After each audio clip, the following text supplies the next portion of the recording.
The sky over Denver was clear that morning, not a cloud in sight. But then, something strange appeared. It came silently, with no sound of engines or wings. A large object, smooth and dark like polished stone, hovered above the city. It wasn't from Earth. People looked up. Some stopped their cars. Others ran outside, phones in hand, trying to record what they saw. News stations picked it up within minutes. Governments were already in emergency meetings before most people even knew what was happening. It wasn't the first time humans had seen unidentified objects in the sky, but this one was different. It didn't move like a plane or a satellite. It just stayed there, unmoving, as if waiting for something. In Washington, officials argued about what to do. Was it a threat, a hoax, or something else entirely? Send fighter jets, someone suggested. No, another replied. We don't know what it is. We can't risk provoking it. They watched it for hours. No weapons, no movement, no message, just silence. Then, after 2 full days, a signal was received. Not a voice, not a video, just text, translated into every known language on Earth. We wish to speak with the one who decides. World leaders debated again. Who did the alien mean? The president? The Secretary General of the United Nations? Someone else? When they asked for clarification, the response came quickly. Greater than no machines. No councils. The one who chooses that confused them more. They thought about military commanders, top scientists, even philosophers. Nobody fit the description perfectly. Eventually, someone remembered a name, Mara Ellis. She wasn't famous. She hadn't been in the news for years. But once, she had worked for an agency that studied wildlife behavior, especially predators. Then, she had trained in crisis management, working behind the scenes during natural disasters and conflicts. She was calm under pressure. She made decisions when others panicked, and now, somehow, an alien wanted to talk to her. A helicopter flew her to Colorado. She sat quietly by the window, watching the land pass beneath her. She didn't ask questions. She didn't seem afraid. When she arrived at the base near Denver, she met with a small group of officials. They explained what little they knew. They want to talk to you, said the general in charge. Why me? She asked. We don't know, he admitted. But we need to find out. They led her to a small aircraft, which took her closer to the alien ship. From the ground, it looked massive, taller than a skyscraper, its surface reflecting the sky like glass. There was no door, no hatch, no way in. Then, without warning, a light formed beneath her feet. It expanded slowly, like a circle drawn in the air. Before she could step back, the light pulled her upward. She didn't scream. She didn't struggle. She simply floated into the sky, carried by forces she couldn't understand. Inside the ship, everything was quiet. The walls were smooth, with no visible seams or lights. It felt cold, not in temperature, but in presence, like being inside something ancient and watchful. A figure stood ahead of her, tall, thin, with long limbs and skin that shimmered like wet sand. Its eyes were large and black, unblinking. When it spoke, its voice sounded like wind through trees. You are the one who decides. Mara nodded slowly. I guess I am. The alien tilted its head slightly. Then you will answer our question. She crossed her arms. What's the question? The alien stepped forward. What is the top predator of your world? Mara blinked. That wasn't what she expected. She thought for a moment. That depends. What do you mean by top predator? The one most feared. The alien said. The one that rules through strength, instinct, and survival. Mara considered. There are a few. Lions, tigers, bears, sharks. The alien shook its head. They react. They do not lead. She frowned. You're not looking for an animal, are you? The alien remained silent. Mara took a slow breath. You want to know who the strongest creature on Earth is? Who leads the food chain? Who controls life and death? Yes, the alien said. She looked down for a second, then back up. Then the answer is us. The alien didn't react at first. Then, slowly, it inclined its head. Humans. Mara nodded. Yes, the alien turned slightly, as if considering her words. Then show us. Show you what? The hunt, it said. The kill. The rule. Mara hesitated. You want to see a human hunt? The alien's voice was calm. We wish to witness the nature of your kind. She shook her head. That's not how we live anymore. We've built cities, governments, laws. Yet you still hunt, the alien said. You still kill. Mara didn't respond right away. She thought about war zones, prisons, crime reports, even school fights. She thought about the way people treated each other when no one was watching. I can't show you that, she finally said. Not directly. The alien moved closer. Then we will create a test. What kind of test? A controlled environment, it said. A group of your kind placed together. Limited resources. We will observe. You want to run an experiment? She asked. Yes. Mara felt uneasy. And if I say no, then we leave, the alien said. And return with others. She swallowed hard. What happens if you come back with others? Then your species will be judged differently. She didn't like the sound of that. She didn't like any of this. Still, she knew she had little choice. Let me think, she said. The alien waited. Mara walked slowly across the room. Her mind raced. If she agreed, she might be helping the alien learn about humans. But she also knew how humans behaved when pushed too far. She thought of documentaries she'd seen, stories she'd read, people trapped in tight spaces, running out of food, turning on each other. She thought of history, wars, betrayals, cruelty masked as survival. Was it right to let the alien see that side of humanity? But if she refused, what would they do instead? She turned back to the alien. If we do this, she said carefully, can I choose the people involved? The alien tilted its head. You may suggest names. And I get to watch too. Yes, she exhaled slowly. Then, I'll agree. The alien bowed its head slightly. Then we begin. Outside, the Earth continued to turn. The sun set over Denver. The alien ship remained in the sky. And somewhere below, unaware of what was coming, the first test of humanity was about to begin. Let me know if you'd like this part formatted into a downloadable document like .docx or .pdf, or if you'd like to continue with part 2. Mara stood inside the alien ship, still trying to wrap her mind around what she had just agreed to. She had spent years studying how animals behaved under pressure, lions in a drought, wolves in a shrinking forest, bears when food was scarce. But this was different. This wasn't about animals. It was about humans. She looked at the tall, pale alien in front of her. Its name was Vethkal. She didn't know how to pronounce it properly, so she just called it Veth in her head. It moved with slow, deliberate steps, like it had all the time in the world. You will choose 6. Veth said. Mara frowned. 6 people, yes. Why 6? Because that is the number we have found most useful for observation. Veth replied. Not too many, not too few. She thought for a moment. 6 people could form a small group, maybe even split into 2 sides. That would make things interesting.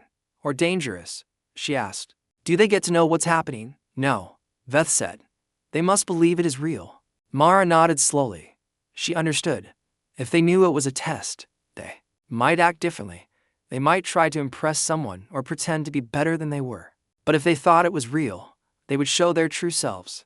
She took a deep breath. Okay, I'll pick them. She started thinking about who to choose. Not just anyone could be part of this. She needed people from different backgrounds, different ages, different experiences, people who had been through something before, people who might react in different ways when things got hard. First, she picked Danny Reyes. He was a teacher in a tough neighborhood.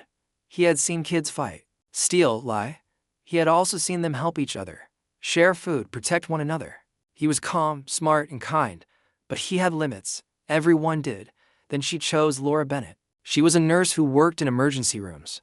She had seen people at their worst, bleeding, screaming, dying.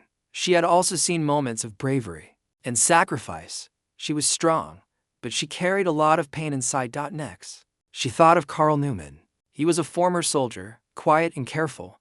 He had been deployed overseas and came back changed. He didn't talk much, but when he did, people listened. He had survived things most people couldn't imagine. Then there was Tanya Moore. She was a young woman who grew up in foster care.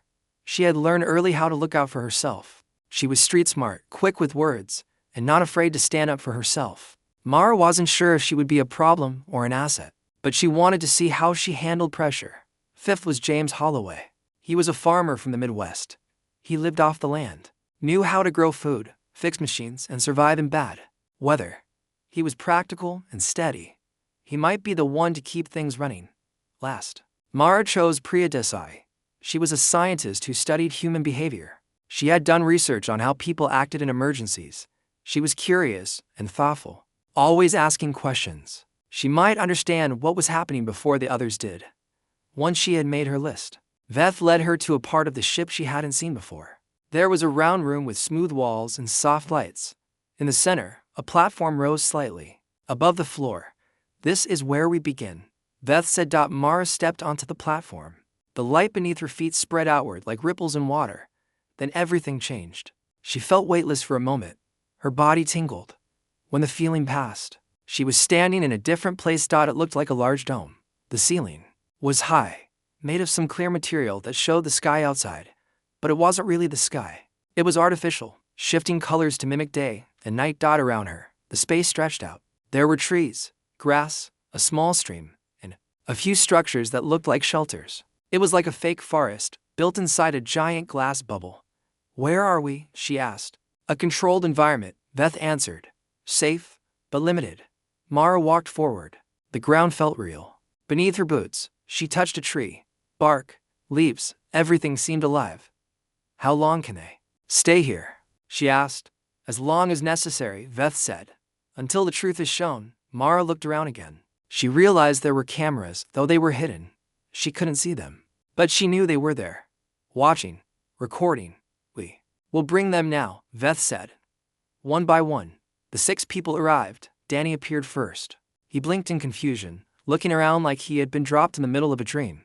Laura came next. She looked scared at first, then tried to stay calm. Carl landed with a thud, rolling to his feet like he expected danger. His eyes scanned the area quickly. Tanya stumbled forward, muttering, "What the hell is going on?"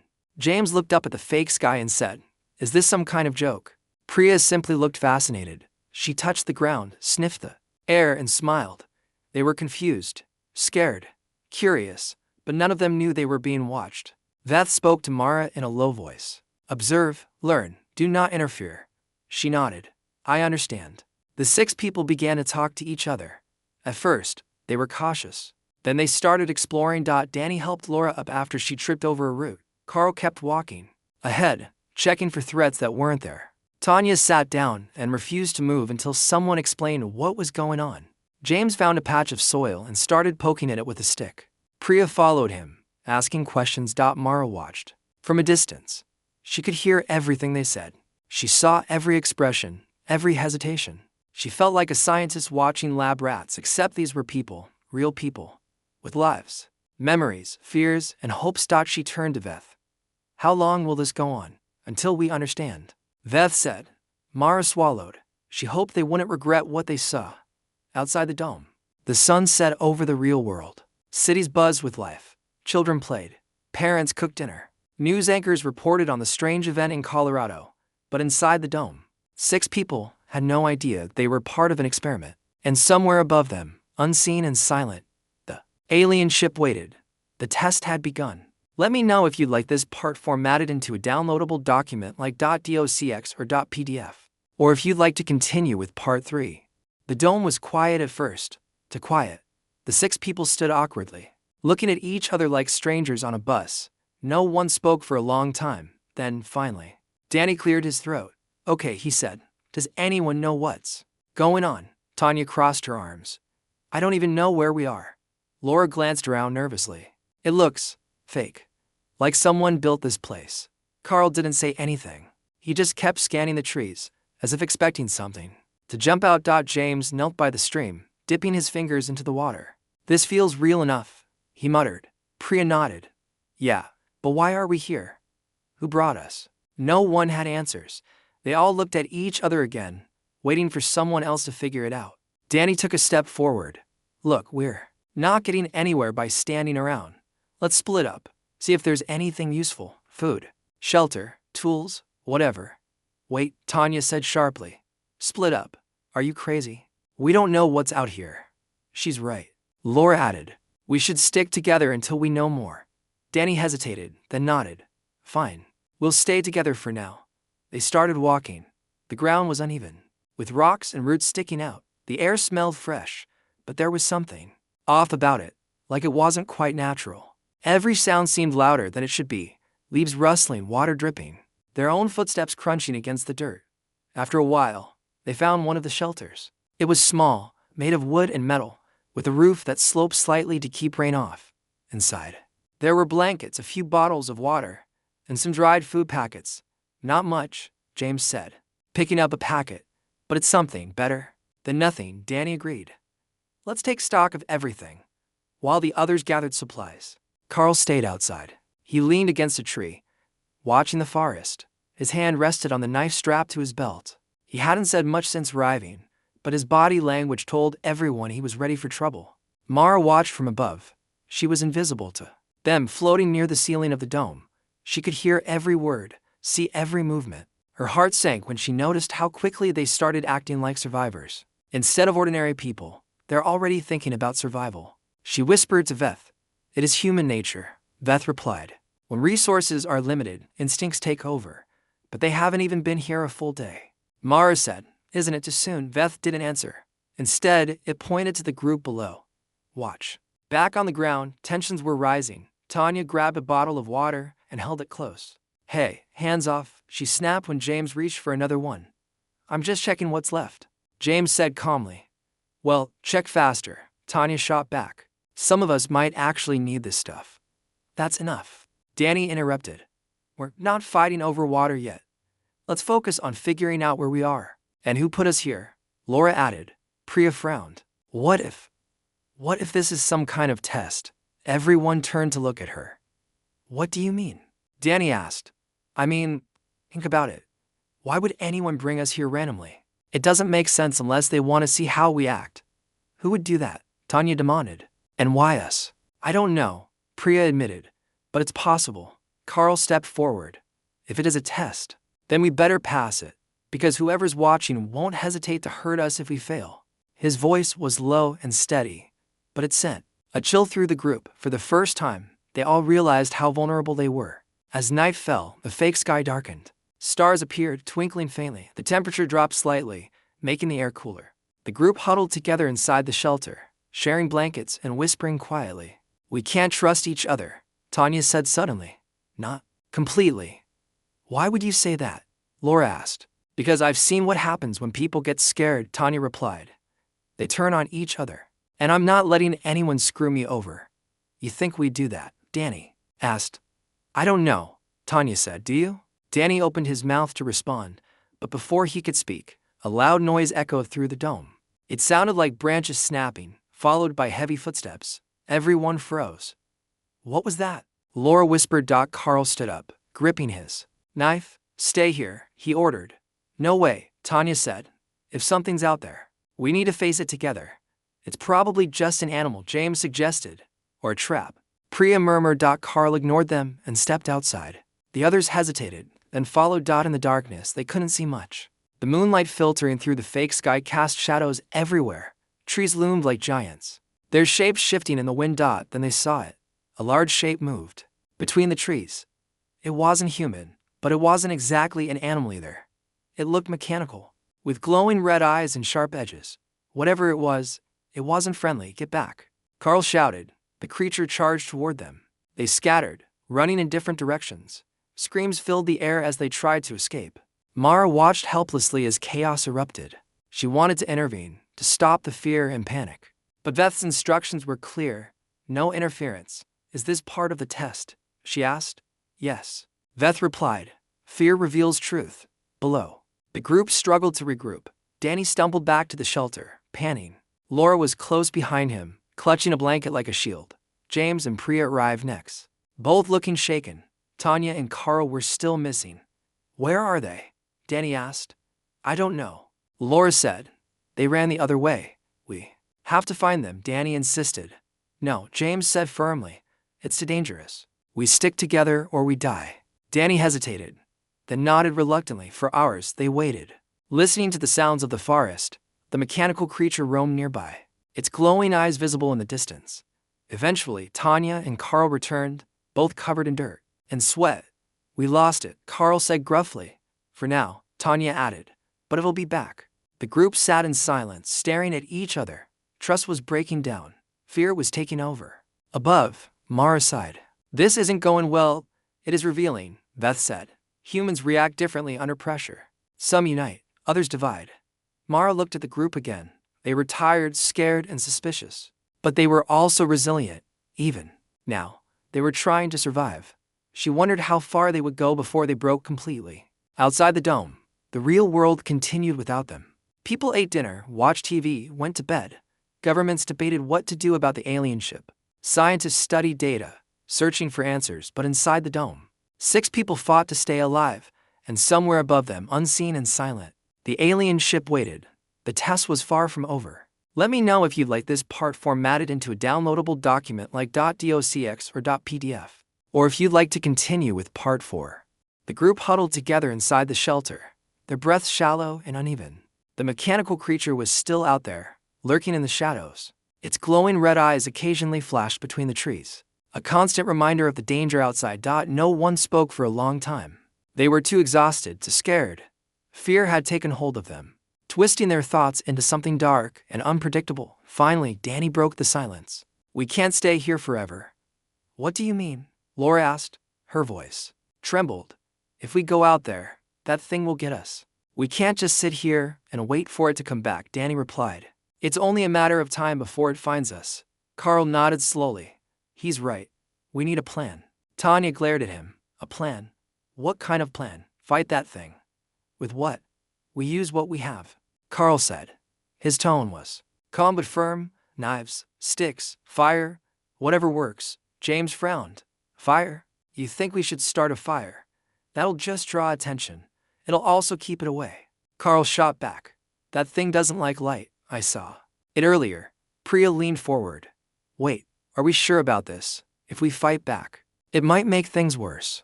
Worse than sitting here waiting to die." Tanya snapped. "I don't think so." Priya didn't respond. She looked down, her mind racing. She wanted to believe there was another way, but she couldn't think of one. Danny stood up. "Okay, here's what we're going to do. James, Priya, and I will gather wood for a fire. Carl and Tanya, you stay here and keep watch. Laura, you stay inside and rest." Laura opened her mouth to protest, but Danny cut her off. "You're the weakest right now. You need to save your strength." She hesitated, then nodded reluctantly. The group split up. Danny, James, and Priya moved carefully through the forest, collecting dry branches and leaves. Every sound made them jump, rustling leaves, snapping twigs, even the wind. They worked quickly, their eyes darting around constantly. Back at the shelter, Carl and Tanya kept watch. Carl stood near the edge of the clearing, his knife ready. Tanya paced back and forth, muttering under her breath. "This is stupid," she said. "We shouldn't be fighting this thing. We should be running." "And go where?" Carl asked. "There's nowhere to run." Tanya stopped pacing and looked at him. "You really think we can beat it?" "I think we have to try," Carl replied. "If we don't, it'll kill us." Tanya didn't say anything. She just stared at him, her jaw clenched. Meanwhile, Mara watched from above. She could see everything. The tension between the group members, the fear in their eyes, the way they struggled to work together. It hurt her to watch, but she couldn't look away. "They're falling apart," she said to Beth. "It is natural," Beth replied. "Fear divides. Trust must be rebuilt." "But how?" Mara asked. "How do they rebuild trust when they're so scared?" Beth didn't answer. Instead, it pointed to the group below. "Watch." By the time Danny, James, and Priya returned with the wood, the sun had started to rise. The fake sky brightened, casting soft light over the dome. The mechanical creature was nowhere to be seen. "Good timing," Carl said as they approached. "Let's get the fire going." They built the fire quickly, stacking the wood in a small pile and lighting it with matches they found in the shelter. Flames crackled to life, sending warmth into the cool air. For a moment, everyone relaxed. The fire felt safe, like a barrier against the unknown. But then, Priya noticed something strange. She knelt by the flames, staring at the ground. "What is it?" Danny asked. Priya pointed. "Look, there's writing here." Everyone crowded around. Sure enough, there were faint markings on the dirt, almost invisible unless you were looking closely. They formed letters, spelling out a single word: greater than asterisk survive asterisk. "What does that mean?" Laura asked. "It means someone wants us to keep going," Danny said. "Maybe whoever put us here. Or maybe it's a trick," Tanya muttered. "No," James said quietly. "It's a message. Someone's testing us." "Testing us for what?" Laura demanded. "What do they want?" "To see if we can work together," Priya said. "To see if we're strong enough." The group fell silent again. The word lingered in their minds, heavy and unsettling. As the day went on, they tried to focus on survival. James and Laura gathered more food and water. Carl and Tanya patrolled the area, keeping an eye out for the mechanical creature. Danny and Priya stayed near the fire, talking quietly. "You think we'll make it?" Priya asked. Danny sighed. "I don't know, but we have to try." Priya nodded. "Yeah, we have to." Above, Mara watched the interactions. She noticed how some of them were starting to open up, sharing fears and doubts. It was a small step, but it gave her hope. They're trying, she said to Veth. Yes, Veth replied, but trying is not enough. They must succeed. Mara turned back to the scene below. She wished she could help them, guide them somehow. But all she could do was watch. Later that afternoon, the mechanical creature returned. This time, it came closer, circling the edges of the clearing, its glowing eyes fixed on the fire. But it didn't approach. Stay back, Carl shouted, stepping forward with his knife. The creature paused, then retreated into the trees. They're testing us, James said, seeing how we react. Then let's show them we're not afraid, Danny replied. The group tightened their circle around the fire, standing shoulder to shoulder. For the first time since arriving, they felt united. But Mara knew it wouldn't last. The test wasn't over yet. Outside the dome, the real world continued. People argued about what to do about the alien ship. Some wanted to attack it. Others wanted to negotiate. No one knew what was happening inside the dome. But inside, 6 people fought to survive. And somewhere above them, unseen and silent, the alien ship waited. The test was far from over. The fire burned steadily through the night, its orange glow lighting up the faces of the 6 people gathered around it. They sat close together, their backs to the forest, watching for any sign of movement. The mechanical creature hadn't returned since its last appearance, but none of them trusted the silence. Trust was in short supply now. Danny leaned forward, poking at the fire with a stick. Sparks flew into the air, disappearing quickly. We need to figure out what's going on, he said quietly. This isn't just some random accident. No. Kidding, Tanya muttered. She hugged her knees, glaring at the trees. Someone put us here. Someone's watching us. But why? Laura asked. Her voice wavered slightly. What do they want from us? Survival, James answered. He pointed to the words still visible in the dirt near the fire. That's what the message said. Survive. Priya nodded slowly. It's a test. They're seeing how we handle pressure. How we work together or don't. Carl shifted his weight, gripping his knife tighter. If it's a test, then we'd better pass it. Otherwise, he didn't finish the sentence, but everyone knew what he meant. Mara hovered above them, invisible. She watched as the group wrestled with their fear and uncertainty. Each of them had different reactions. Danny tried to stay calm and lead. Carl stayed alert and defensive. Tanya simmered with anger. Laura looked like she might cry at any moment. James focused on practical tasks, and Priya thought deeply about everything happening around her. They're starting to understand, Mara whispered to Veth. Yes, Veth replied. But understanding is not enough. Action defines. Below, the group fell silent again. The fire crackled softly, filling the quiet moments between them. Then, suddenly, Laura stood up. I can't do this anymore, she said, her voice breaking. Tears streamed down her face. I didn't ask for this. I don't deserve this. None of us did. Danny said gently. He reached out to her, but she pulled away. You don't get it, Laura shouted. I'm not strong like you guys. I'm not brave. I don't know how to fight or hunt or anything. You don't have to be, Priya said softly. You just have to keep going. Laura shook her head. I can't. She turned and ran toward the edge of the clearing, disappearing into the trees. Wait, Danny called after her, but it was too late. Laura was gone. Tanya groaned. Great, now we've lost another one. We have to go after her, Danny insisted. No way, Carl said firmly. It's too dangerous. If that thing is still out there, she'll die if we leave her alone, Danny interrupted. We can't just abandon her. He's right, James said. We stick together, remember. Carl hesitated, then nodded. Fine. But we move fast and quiet. The group grabbed whatever weapons they could find, sticks, knives, even rocks, and followed Danny into the forest. The moonlight filtering through the fake sky barely lit their path. Shadows stretched long across the ground, making every tree look like a lurking threat. They found Laura sitting by the stream, sobbing quietly. She didn't hear them approach until Danny knelt beside her. Hey, he said softly. We came to bring you back. Laura looked up at him, her face streaked with tears. Why? You'd all be better off without me. That's not true, Danny replied. We need everyone, even you. Laura sniffed, wiping her eyes. I'm useless. I can't help. Yes, you can, Priya said. She crouched next to Laura. You're stronger than you think. We all are. For a moment, Laura just stared at them. Then, slowly, she nodded. Okay, let's go back. The group started heading back to the shelter, keeping an eye out for the mechanical creature. But before they reached the clearing, Something moved in the bushes ahead. Everyone froze. "It's here," Carl whispered, raising his knife. The mechanical creature emerged, its glowing red eyes locking onto them. It let out a low hum, vibrating through the air. "Stay behind me," Carl ordered. "No," Danny said. "We stand together." The creature stepped closer, its sharp edges glinting in the dim light. For a second, no one moved. Then, without warning, it lunged scatter. Carl yelled. The group split apart, running in different directions. The creature followed Danny, who stumbled over roots and rocks. Just when it seemed like it would catch him, James appeared out of nowhere. Throwing a rock at its head, the impact made it pause, giving Danny time to escape. "Over here," Tanya shouted, waving a burning branch she'd grabbed from the fire. The creature turned toward her, its hum growing louder. Tanya swung the branch wildly, flames licking at the air. The creature backed away, retreating into the shadows. Everyone regrouped near the shelter, breathing hard.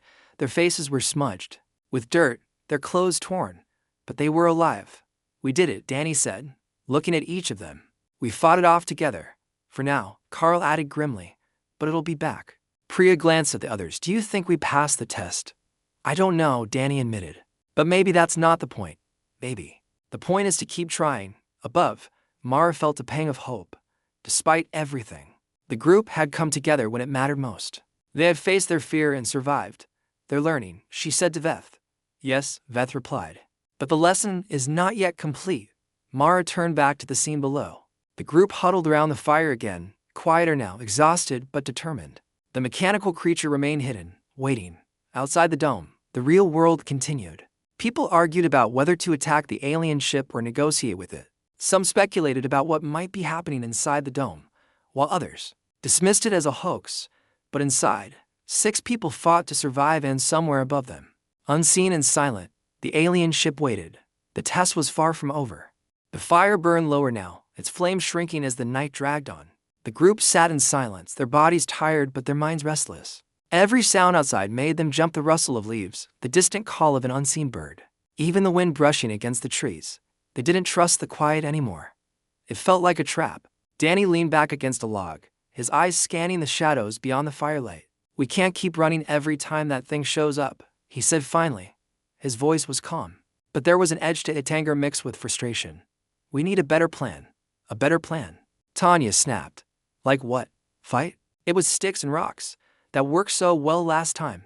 We did survive," James pointed out. He was sitting cross-legged, inspecting a small knife he found earlier. "Maybe we just need to be smarter next time." "Smarter how?" Laura asked. She was still shaken from her earlier breakdown, but trying hard to stay strong. Her hands trembled slightly as she held onto a blanket. "It's not like we can outsmart a machine, no," Priya said slowly. "But maybe we don't have to fight it directly." She looked at the others, her expression thoughtful. "What if we use the environment? Set traps, make distractions, force it to come after something else instead of us?" Carl frowned. "You mean lure it away?" "Exactly," Priya replied. "If we can control where it goes, we might be able to create some space for ourselves. Maybe even find a way out of here." "There's no way out," Tanya muttered. "Don't you get it? This place is fake. Whoever brought us here isn't letting us leave." Priya shook her head. "Maybe not yet. But if we show them we're smart enough, maybe they'll change their minds." Mara watched from above, her heart pounding. She wanted to tell them they were right, that this was all part of the test, but she couldn't interfere. All she could do was hope they figured it out on their own. "They're thinking," she whispered to Veth. "They're starting to adapt." "Yes," Veth replied, "but adaptation is only one step. Survival requires action." Below, the group debated Priya's idea. Danny nodded slowly. "It's risky, but it could work. If we set traps, we might be able to slow it down, or at least keep it busy while we figure out our next move." "I'm in," Carl said. He tightened his grip on his knife. "Better than sitting here waiting to die." "Me too," James added. "I'll help build whatever we need." Tanya hesitated, then shrugged. "Fine. But if this doesn't work, I'm blaming all of you." Laura stayed quiet, her face pale. She didn't say anything, but she nodded weakly when Danny glanced at her. "Okay," Danny said. "Let's start planning."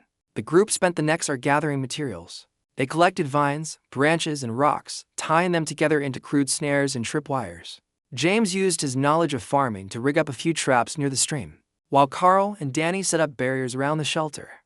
Tanya helped reluctantly, muttering under her breath the entire time. Even Laura pitched in, holding pieces steady while the others worked out as dawn approached. The dome grew brighter. The fake sky shifted colors, mimicking sunrise. The group stepped back to examine their handiwork. It wasn't perfect, but it was something. "It'll have to do," Danny said. "Now we wait." They returned to the shelter, sitting close together. Again, the fire had almost burned out, leaving only embers glowing faintly. No one spoke. Everyone was tense, waiting for the mechanical creature to return. Above, Mara watched anxiously. She knew the test wasn't over yet. The alien ship would push them harder, testing their limits further. She wondered how much more they could take before breaking completely. "They're ready," Veth said. "For what?" Mara asked. "For the next challenge." Moments later, the ground began to shake. At first, it was subtle, a slight tremor beneath their feet. Then it grew stronger, rattling the trees and sending birds flying into the air. The group scrambled to their feet, looking around in panic. "What's happening?" Laura cried. Before anyone could answer, the earth split open. A deep crack formed in the ground, spreading quickly across the clearing. Steam hissed from the fissure, carrying a strange smell like burning metal. "Move," Carl shouted. The group ran toward the trees, barely avoiding falling debris. Behind them, the crack widened, swallowing parts of the shelter and the supplies they had gathered. When the shaking stopped, they turned to see half the clearing destroyed. "Oh my God," Tanya whispered. "What was that?" "I don't know," Danny said grimly. "But I don't think it was natural." Priya knelt by the edge of the fissure, peering into the darkness below. "There's something down there." "Don't look," James warned. "It could be dangerous." But Priya ignored him. She reached down, grabbing a stick to poke at the shadows. Suddenly, something moved, a flash of red light, followed by a low hum. The mechanical creature emerged from the fissure, climbing out with ease, its glowing eyes fixed on the group. "Here we go again," Carl muttered, raising his knife. This time, though the group was prepared, Danny shouted orders, directing everyone to their assigned roles. James triggered one of the traps near the stream, causing a pile of rocks to collapse onto the creature. It stumbled backward, giving the group time to retreat deeper into the forest. Tanya led them to another trap, a tangle of vines stretched across a narrow path. When the creature pursued them, it tripped, its sharp edges snagging on the ropes. For a moment, it struggled, unable to free itself. "Now!" Danny yelled. Carl and James rushed forward, throwing rocks and swinging sticks at the creature. It thrashed wildly, breaking free of the trap, but the attack slowed it down. The group took advantage of the distraction, sprinting away as fast as they could. When they finally stopped to catch their breath, they were far from the clearing. The forest here was denser, the trees taller and closer together. It felt safer somehow, though none of them trusted the feeling. "We did it," Laura said softly, tears streaming down her face. "We actually did it for now," Danny corrected. "It'll come back. We know that." "But we fought it off," Priya said. "We worked together." "That's progress," Carl nodded. "Yeah. And maybe that's what they want to see. If we can adapt." "Adapt to what?" Tanya asked bitterly. "Being hunted like animals. To surviving," Danny replied. "That's all we can do right now." Above, Mara felt a flicker of pride. Despite everything, the group had shown resilience. They had faced challenges now and survived both. But she knew the tests weren't over yet. There would be more harder ones. "They're learning," she said to Veth. "Yes," Veth replied. "But the lesson is not yet complete." Below, the group rested briefly before moving again. They didn't dare stay in one place for too long. The mechanical creature was still out there, lurking somewhere in the shadows, and somewhere above them, unseen and silent, the alien ship waited. The test was far from over.